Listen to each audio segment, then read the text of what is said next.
I'm not buying a piece of Right. You know what I mean? I don't expect that, and you shouldn't either. And what Jordan was saying was give yourself space, be real with yourself. When I started Meek, I relapsed maybe a couple months after, you know what I mean? And I went to Popeyes, which is a terrible place to relapse at. But also, I learned my best lesson at Popeyes. Mm-hmm. No shade to Popeyes, but I, like, you know what I mean? That meat tore me up in a way I didn't understand. You know what I mean? I'm scared. Like, I was scared. I'm talking about at work, farting. I'm talking about, like, it's going down.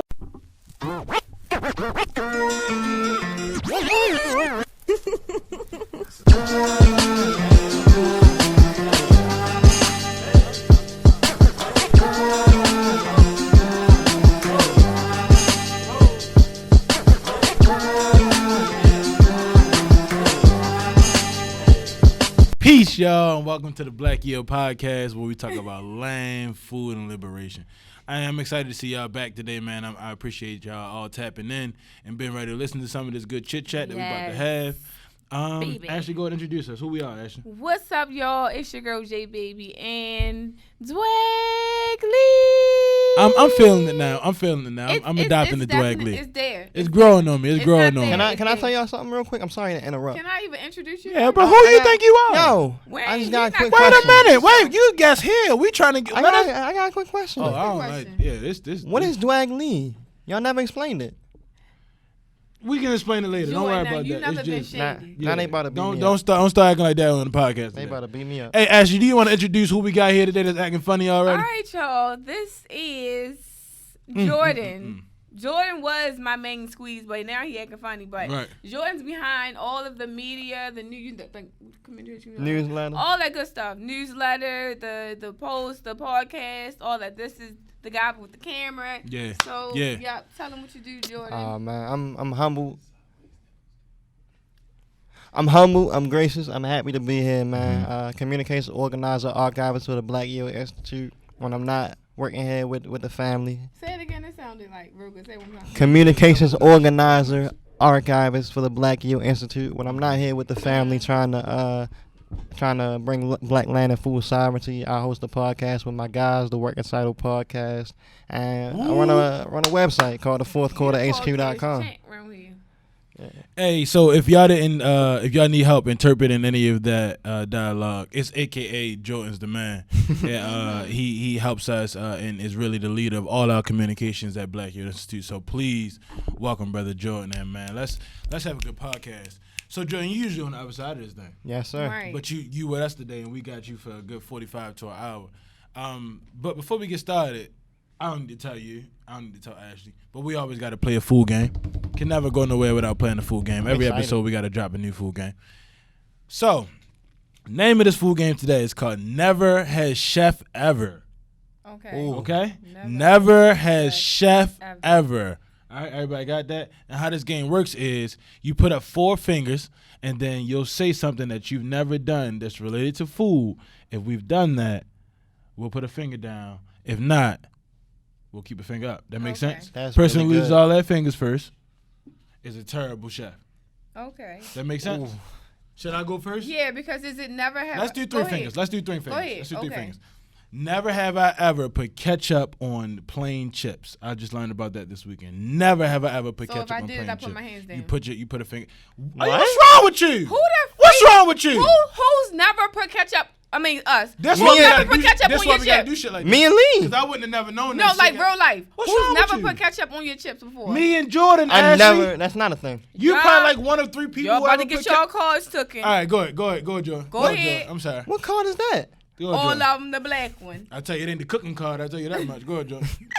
Yo, never have I ever. Damn, it's hard because I don't be cooking. Yeah, or just for food in general. Like. Okay, food in general. Never have I ever eaten alligator. Did you know I ate alligator? I don't know. I assume somebody had. I mean, I be gone, but I ain't eat no alligators. You done one. No, I had 2. Right, go. It's on you, Ashley. Let's go. Okay. Never have I ever not eaten macaroni and cheese mixed with my yams. Did I say it right? Oh, I ain't never ate that. No, I'm saying I don't eat it unless it's like mixed. Oh, you saying you never eaten macaroni and cheese or yams without them being mixed? Yes. Oh yeah, I'm definitely down. And this is the actual one I want to keep up. You only eating them mixed together? Yeah. I mean, well, Thanksgiving, Easter, Christmas. I think it's safe to say, never mind. All right, so look, for those who aren't watching, Ashley has 2 fingers, Jordan has 3, and I have 1 special finger. And the last, so for me, never have I ever eaten. Hold on, don't make me laugh. Never have I ever eaten any kind of bird outside of a turkey or a chicken. You got me. I got some duck. You ate some duck? I got some duck. Duck. I don't like it. I heard duck was good though. Duck I heard duck good was as good. shit. I heard It's duck was real good. tender. I heard duck was Oh good. my God. I heard duck was good. I'm ducking duck out though. No. I'm good on the duck. I'm Go good ahead, on the duck. Hey, Quack. Right. Exactly. That was expedient. Yeah. never have I ever. Damn, I was about to say I eating bet you anything. Affleck scared as hell. I was about to say eating anything with 4 legs, but that's just a lie. I'll put my finger down right there. Yeah, Eating what? Something I with 4 think the legs. only thing Jordan's been eating has had 4 legs. But go ahead, Ashley. What was your last one? So everybody has 1 finger left. Everybody has 1 finger. Sudden death. Sudden death. Yeah, let's do it. Never have I ever eaten the cranberry sauce. They have one. Oh, no, that come in the can? Yeah, I don't like it. Never has she ever eaten the cranberry sauce that come in the can. You ate that? Hold on, but you saying you don't like it, so that mean you ate it. No, I don't like it. I've never eaten it. I don't like it. I've never had it, but You I eat don't it? like it. I tried it. I didn't like it either, but I I never- don't like I mean, it. honest. I've never had it. I don't like the fact that it stay in the same shape when they come out the can. Yeah, and it'd be like this when Like it that fall that out. bothers me. Yeah, you know what I mean? Like you just drop Right. like a little tube of cranberry. Like, no, I'm good Right. off that. Yo, And can then I- slice And it also, up can and I ask you make it this? What do you presentable on a even plate. use it for? Like, what do you put it on? They put it on a plate. But what do you I'm saying they go on what? stuffing? On stuffing Ham? turkey. On stuffing? No. Oh. Oh Nah, my look, I'm God. cool all out these there. years. For No, I'm real? serious. It's nasty though. It's the No, jello. I'm- The jello It's thing. not the Oh, cranberry. you said the texture is nasty. Yeah. I've never heard of that, so that's news to me. That's Listen. news to me. Cranberry on stuffing or cranberry on any kind of like That's not new to me. It's cranberry or just not my anything thing. else is really just news to me. I never heard of it. I'm Okay. sorry, I never heard of it. So you leave your cranberry sauce solo on the plate. I don't eat cranberry sauce, bro. I drink cranberry Alright, juice. Listen, bro. Thanksgiving, my grandmother, she make the homemade cranberry sauce. Okay. She take the cranberries, she mash them up, she throw some. I can't give her recipe away, but it ain't the gelatin. Yeah, we don't want that. I don't like the gelatin. The gelatin is for Right. weirdos. No disrespect though if you eat that. Like no disrespect to you, but yeah, I got you. I can't do the can joint. It's not that I can't. I just I don't. I'm not a fan of the cranberry in the can. It make me feel don't like I'm in like it. space, and like I'm eating space.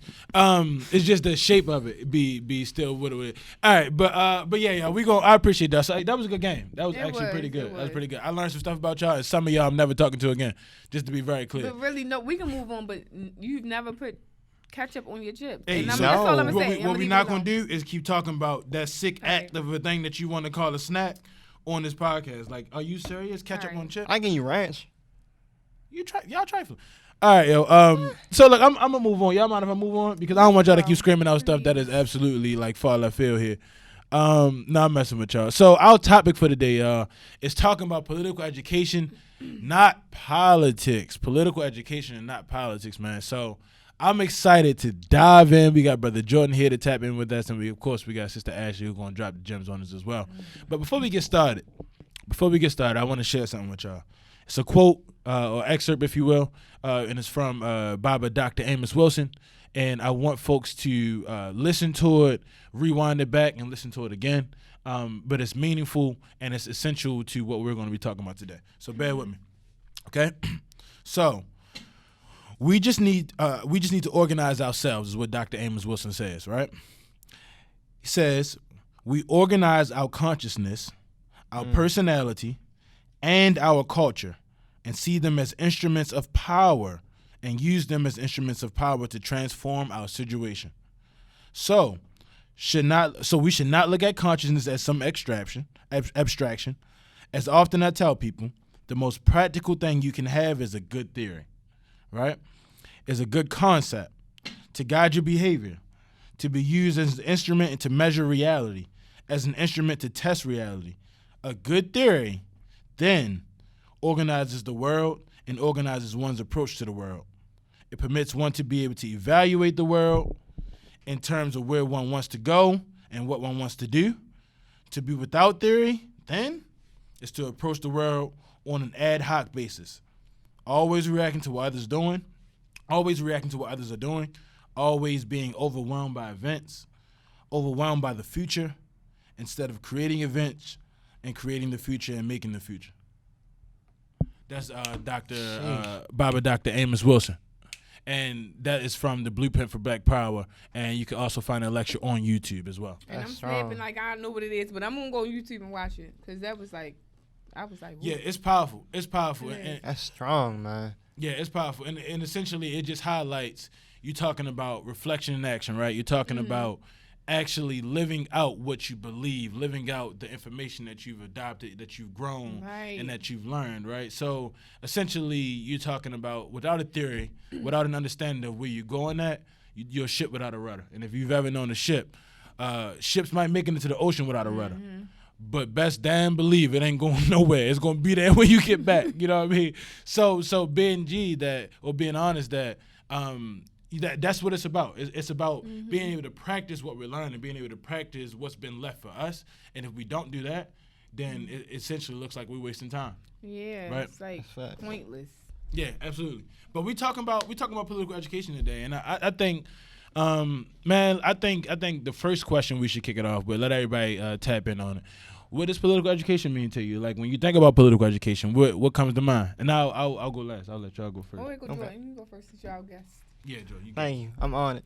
For me, political education, and again, shout out to Dr. Amos Wilson for articulating that so well. Absolutely. But political education is just knowing, in my opinion, is knowing what's going on around you. It's knowing the forces that are impacting the things that are going on around you. It's knowing the circumstances that put you in the position that you're in. Right. You know, not looking at the effects, but really looking at the root causes and everything that surrounds it.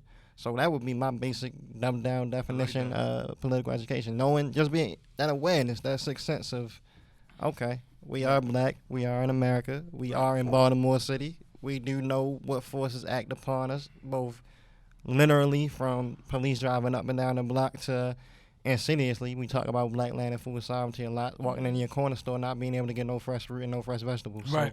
So, hey, that's how I feel about it. Right. Yeah, you just spit all that out in 2 seconds. Oh, I do this. Real quick. I'm a vet. But I think it's more of an inner, you know. That's real. Like, I get it from that aspect, but it's more of a what are you doing in your community? Yeah. Like, you can be political. I can watch the television. I can watch the shows and the debates that's not. I mean, I have to participate. I have to vote, but what's going on in my head? Like, what can I do? That's real. Or who is doing this? Or do you know about this meeting? Or do you know about this volunteer service? Do you know about this organization? Like, I'm political far as that and just, like, feeling what's and experiencing what's out here for us. Well, for me, rather. But us overall. So, yeah. No, I feel that. Man, so if I could say, when I think about political education, I think about kind of similar to what Ashley was saying that, but I think about like our experiences, right? I think about the shit that we've already like done or been through or learned about or experienced. And to Jordan's point, I think about the why, right? And I think what we forget sometimes, or I think what we don't, acknowledge is that everything has a why, right?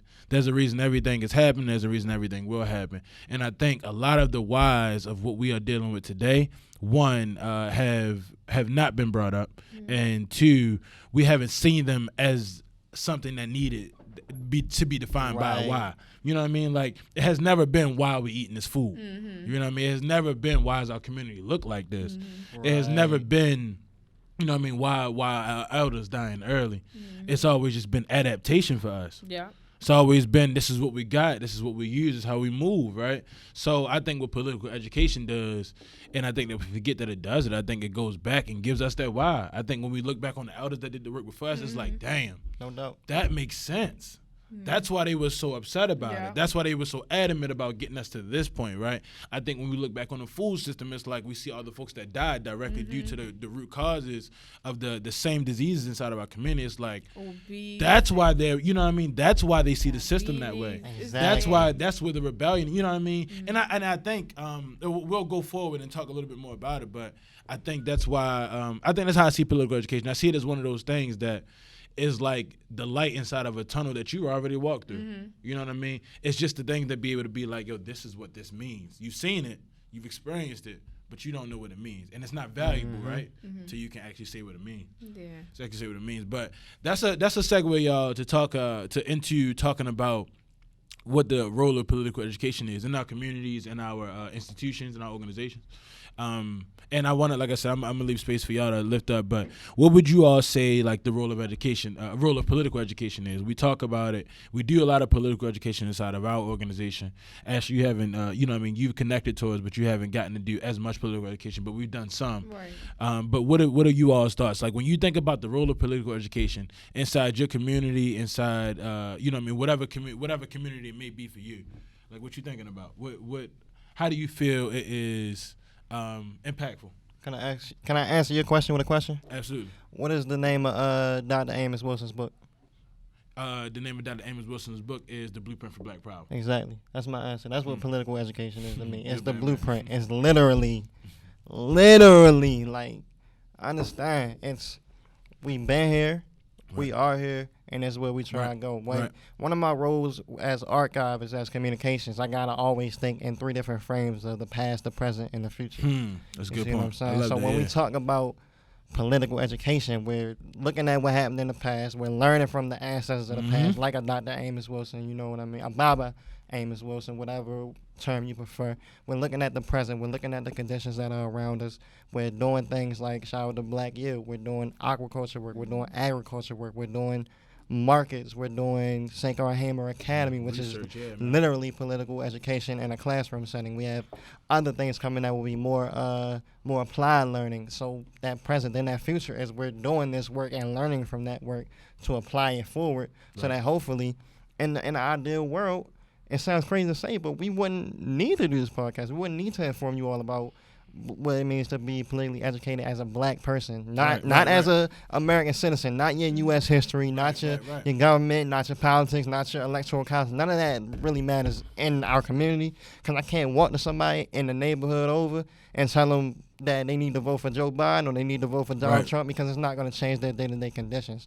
That's why political education within our community, within Black Youth, within whatever it may be, and again, political education doesn't have to necessarily look like what they teach you education looks like. I'm a big proponent of education can come from anything. If you burn your hand on a stove, you're not going to touch the stove again. That's education. Right. You see what I'm saying? So it's all of that wrapped into one. I'm sorry, that's a long, wordy way of saying it. That's powerful, bro. That's you powerful. broke down everything I said when I said about being in it. That's exactly what I meant. That's powerful. That's powerful.